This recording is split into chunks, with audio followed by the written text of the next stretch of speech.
yo os pregunto de un modo bastante sencillo, ¿cuál es la interpretación canónica del Quijote? Vamos, vosotros me decís que al contrario, que hay interpretaciones desde el 17 que nos permiten hacernos cargo precisamente al repetirse la identidad del significante. Nos permiten precisamente notar las variaciones de los contextos de recepción. Podemos notar incluso sin saberlo que un contexto de recepción es del 18, del 19 o que pertenece a tal escuela porque está de una manera característica interpretando el Quijote, interpretando los mismos significantes del Quijote. Luego, no se atrevería nadie a decir, por autocensura de no idiocia, que la interpretación del Quijote es esta y nada más que esta, porque eso inmediatamente parecería no solo dogmático, sino ignorante. Eso ocurre en toda obra de arte, ¿verdad? ¿Cuál es la interpretación mejor de la Lucía de la Mermur? ¿O cuál es la interpretación mejor del Die Zauberflöte de Mozart? Tantas como, y por eso además vamos otra vez al acontecimiento de la experiencia de ver cómo es puesta en acción esa interpretación. Si ese paradigma que solo ha permitido la racionalidad hegemónico-política que en Occidente siga vigiendo para las artes, lo extendéis ahora a la totalidad y entonces leéis todo pasado como una obra de arte que no ha sido consumada ni puede serlo por ninguna de sus interpretaciones, quizá empecemos a distanciarnos un poco de esa superstición que cree. La superstición la tenemos que analizar, claro, y vosotros, yo ese trabajo no lo puedo hacer por vosotros, ¿verdad? La superstición, según la cual creemos, y llamo creencia, que los pasados han muerto, ¿verdad? Y que incluso, no sé, pues hablar de fantasmas o hablar de Rulfo o hablar, esas son cuestiones de literatura, si son cuestiones poemáticas, si son cuestiones... No. Aquí el asunto estrictamente racional es que no podríamos, en primer lugar, explicar ninguna continuidad del tiempo, ni ninguna venida de ningún futuro, si no hubiera alguna continuidad de los pasados que no pueden, por otra parte, provenir de lo muerto del pasado. El tiempo y la ontología del tiempo, ya cuando oigáis ontología siempre oís logos, racionalidad de lo que es, en este caso, el tiempo, ¿verdad?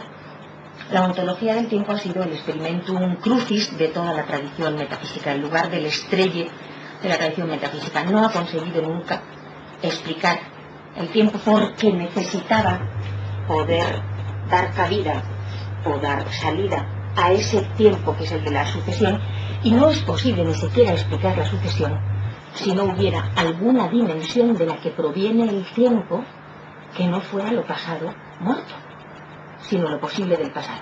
Cuando, ahora lamento arrebataros de eso que es mucho más interesante, que es la ontología del tiempo, que volvamos a cuestiones un poco menores, cuando uno de los elementos que discutimos contemporáneamente es la estética, y esto no es confundido por el estilo del país estilo, ni por los nuevos yuppies, ni cuando sí estamos discutiendo la estética, estamos discutiendo esto, la ontología del tiempo y del espacio, porque probablemente, ya lo decíamos el último día, a partir de Schumann, a partir de Dachau, a partir de los campos de concentración, a partir del enorme voltaje de potencial bélico antes inédito en manos ahora del hombre, haya estallado la posibilidad de ese tiempo lineal, o al menos desde el punto de vista de la filosofía, la constante del pensamiento crítico alternativo ha sido denunciar ese modelo, el modelo metafísico, por ser un modelo muy violento, innecesariamente violento, con costes estrictamente irracionales y por pertenecer en efecto a la guerra, a la lógica de la guerra. Bien, ¿qué tiene esto que ver con los presocráticos?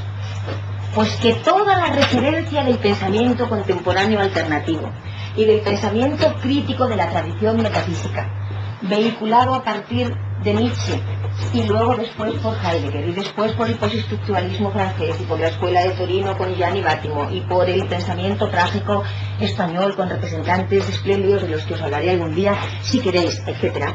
Toda la referencia a la posibilidad alternativa, además de a la posibilidad crítica de deconstrucción de ese modelo, es la referencia presocrática. Tanto Nietzsche como Heidegger, como los restantes, cada uno con discusiones, como podéis imaginar allí, los cruces de las discusiones dan lugar a combinatorias intensas, múltiples y crecientes, ¿verdad? Es la referencia presocrática. ¿Por qué? Porque no podría ser discutido por la filosofía, la tradición de la metafísica, si no hubiera ninguna racionalidad alternativa a la racionalidad de la metafísica, incluso siendo en este caso, para colmo de la incidencia política de la cuestión, anterior a la metafísica socrático-platónica. Volver a pensar, por lo tanto, con los presocráticos y preplatónicos permite, y ya veremos, esto es una hipótesis, podemos conseguirlo o no, y fracasar o no, permite que nosotros asistamos al desplazamiento de la racionalidad desde una racionalidad estrictamente racional y no violenta, no perteneciente al poder, a una racionalidad donde las posiciones de verificación, donde el espacio de la verdad como posibilidad de crítica de las opiniones y no a su vez conversión en una opinión ortodoxa, etc., donde ese lugar es ocupado por una mixtura muy particular de mito irracional y de verdad. De tal manera, repitiendo hasta aquí lo único que nos convoca, porque si no, no sabríamos por qué estamos estudiando los presocráticos, ¿verdad? ¿Por qué hacemos esto en vez de cualquier otra cosa? Y desde luego la primera, si creyera que la posibilidad alternativa de que el mundo sea mejor, eso que sigo soñando como adolescente, ¿os acordáis de Eliot? La flecha que disparé no ha caído al suelo todavía, la flecha que disparé de adolescente, ¿verdad? Si no pudiera, si pasara por otro lugar, pues estaríamos quizá en ese otro lugar. Que pase por aquí, que el pensamiento contemporáneo y la actualidad de la filosofía alternativa pase por volver a pensar a los presocráticos, ya involucra, como estáis notando, me imagino, una transformación muy profunda en la ontología del tiempo, en la ontología del ser y del tiempo. En 1927 Martin Heidegger haya llamado a esa obra que le dio a conocer en el mundo, Sein und Zeit, ser y tiempo, pero que en 1963, cuando está dando una conferencia en Berisi, a la que luego me referiré, vuelva a llamarle a esto, pero al revés, una vez dada la vuelta, que los heideggerianos llaman la Kehre, ¿verdad?